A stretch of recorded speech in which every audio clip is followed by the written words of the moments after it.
sa ating panahon ngayon ay napapalibutan tayo ng maraming mga kasalanan, maraming mga fitna o pagsubok.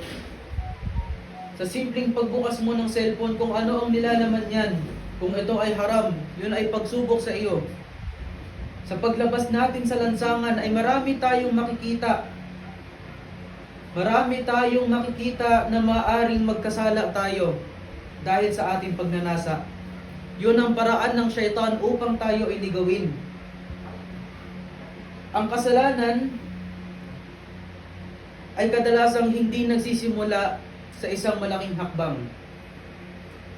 Ang kasalanan ay nagsisimula sa isang simpleng bagay, ang ating pagtingin.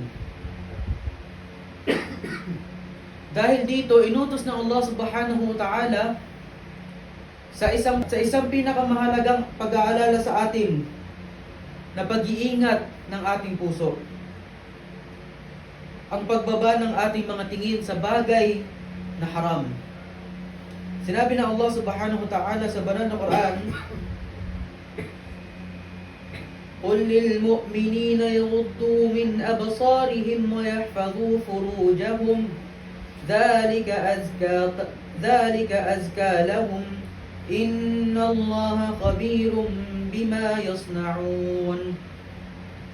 Sa malapit nitong kahulugan, mga kapatid, ang Allah subhanahu wa ta'ala ay nagwika, sabihin mo sa mga nananampalatayang mga lalaki na ibaba nila ang kanilang paningin at pangalagaan ang kanilang karangalan.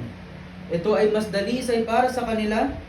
Katotohanan ng Allah ay lubos na nakakatalos sa kanilang mga ginagawa. At sa kasunod na ayat nito, mga kapatid, ay ang kaparehong utos, ngunit para sa mga kababaihan.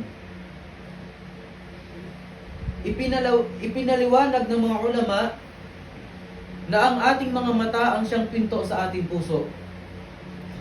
Ang anumang pahihintulutan mong pumasok sa iyong mga mata ay direktang pupunta sa ating puso. Kapag ang isang tao ay malayong tumitingin sa mga ipinagbabawal ng Allah subhanahu wa ta'ala, sa mga larawan o mga tao na hindi niya mahram, na may kasamang pagnanasa, ang kanyang puso ay unting-unting nadudumihan.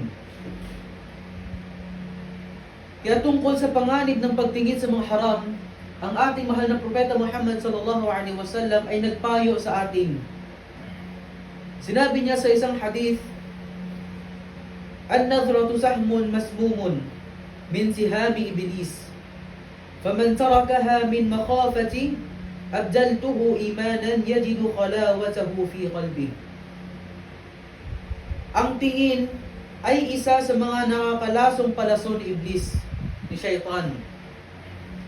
Ang sino man mag-iwan nito dahil sa kanyang pagkatakot sa Allah Azza wa Jal, ay papalitan niya ito ng iman, ng pananampalataya, na ang tamis ay kanyang mararamdaman sa kanyang puso. Kapag pinakawalan mo ang iyong mga paningin sa haram, nawawala ang tamis ng iyong ibada. Ang pagdarasal ay nagiging mabigat. Ang pagbabasa ng Quran ay nawawalan na rin ng sarap, nawawalan ng tamis sa iyong puso, at ang puso ay nagiging balisa. Ngunit kapag ibinaba mo ang iyong pagtingin alang-alang sa Allah subhanahu wa ta'ala, gagantimpalahan niya ang iyong puso ng kapayapaan at lakas ng pananampalataya. Sinabi ng isang ulama na si Ibn al-Qayyim, sapat na parusa sa iyong mga kasalanan na ito ay pumipigil sa iyo o nagiging hadlang sa iyo na sambahin mong Allah subhanahu wa ta'ala. Kahit naisin mo man ito, ang epekto ng kasalanan ay hindi lamang ang mismong kasalanan. Maari rin itong pahinain ng puso at maging dahilan para mawalan tayo ng gana sa mga ibada, sa mga pagsamba sa Allah subhanahu wa ta'ala.